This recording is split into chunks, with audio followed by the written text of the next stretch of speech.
When you hear the word research, it's easy to picture these dusty old libraries or super complicated labs, right? Well, I want you to kind of reframe that. Think of it more like a powerful toolkit, a set of instruments that you can use to systematically answer questions about, well, pretty much anything. So let's crack it open.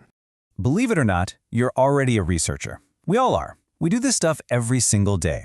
Just imagine you're stuck in a massive traffic jam. What's the first thing your brain does? You observe the problem. Cars are not moving. Then you make a little guess, a hypothesis. There must be an accident up ahead. And finally, what do? You look for proof. As you slowly crawl forward, you see the flashing lights. And boom, hypothesis confirmed.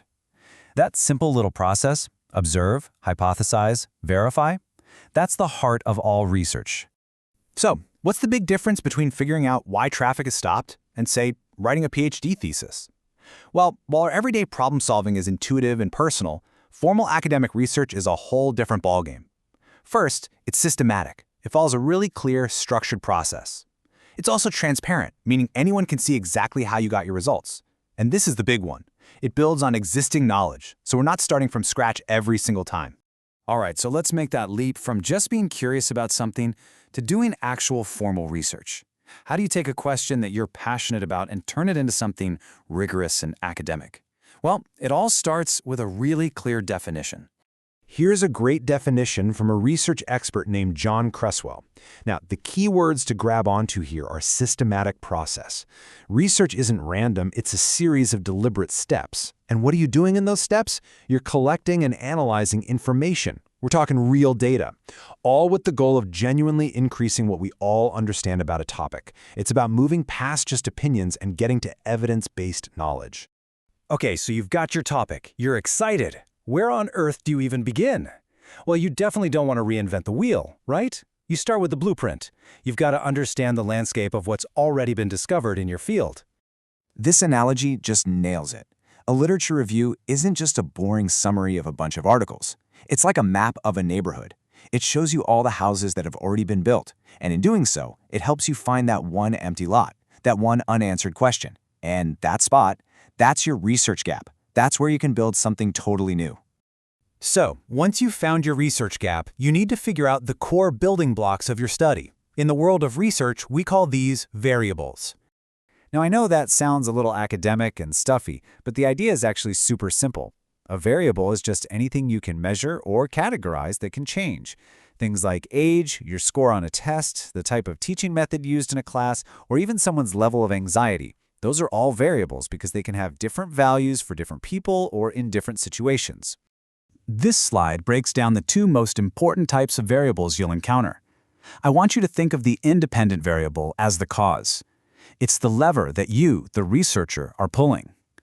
The dependent variable, on the other hand, is the effect or the outcome. It's the thing you measure to see if pulling that lever actually did anything. Just remember, cause and effect, lever and outcome. Let's make this real with a concrete example. Look at this research question. Do blog-based peer comments affect students' writing quality? Okay, what's the lever being pulled here? It's the blog-based peer comments. That's our independent variable. And what's the outcome we're measuring to see if there's an effect? Writing quality. That's our dependent variable. You're literally testing if the comments cause a change in the quality. It's a really clear and beautiful relationship. So you've got your question and your variables all lined up, but how do you know if your study is any good? That brings us to quality control. And the first major principle here is validity, which is really all about accuracy. This question right here is the absolute heart of validity. Are you truly measuring what you claim you're measuring? It's really about using the right tool for the job. I mean, you wouldn't use a thermometer to measure how tall someone is, right? In research, you have to be just as sure that your methods are the right fit for your question. Well, let's break this down with an example for what we call internal validity. Let's say you try a new teaching method, and hey, student scores go up. That's fantastic, but hold on.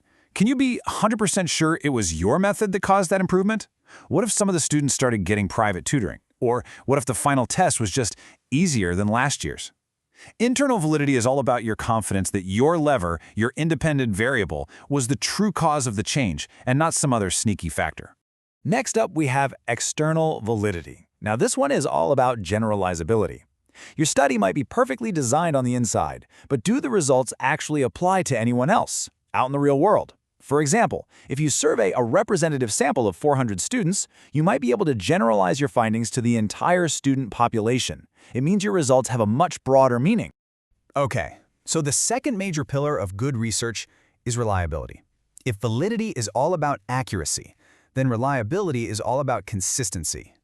This is the core question of reliability. It's that simple. If you measure something, and then you measure it again under the exact same conditions, would you get the same result? Or at least a very, very similar one? If the answer is yes, then your measurement tool is reliable. Oh man, the bathroom scale analogy is just perfect for this. Imagine you step on a scale, and it says one number. You step off, and on again, and it gives you a totally different reading. You'd never trust that scale, right?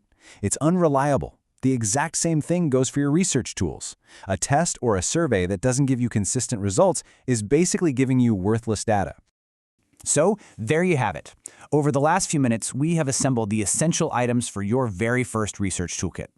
Let's do a quick final check of everything we packed in there. Here's your cheat sheet. Research is your systematic process. A variable is the thing you measure. Internal validity is what confirms your cause and effect story. External validity is what lets you apply your findings to the bigger world. And reliability, that just makes sure your results are consistent and repeatable.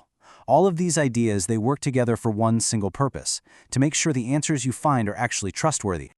And that brings us to the end. You now have the foundational tools to go from simple curiosity to systematic inquiry. You can define a problem, you can identify the key moving parts, and you now understand what makes a research finding strong and trustworthy.